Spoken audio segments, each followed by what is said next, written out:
müsəlman, mömin, inancılı insan bilməlidir ki, Allaha ortaq qoşmaq ən təhlükəli əməldir.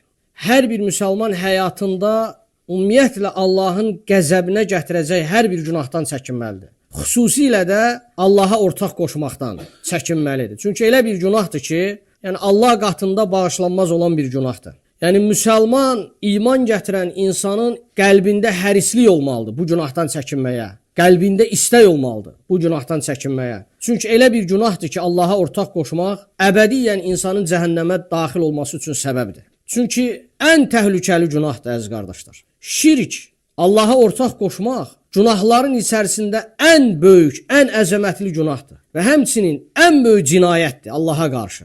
Fikir verin, Allaha qarşı ən böyük cinayətdir. Allah dərgahında heç zaman bağışlanmaz olan bir günahdır. Ona görə insan diqqətli olmalıdır. Xüsusən iman gətirən, inancılı insan çalışmalıdır ki, özünü qorusun. Çünki şirk, Allaha ortaq qoşmaq Allahın həm rububiyyətinə, həm uluhiyyətinə naqislik gətirir.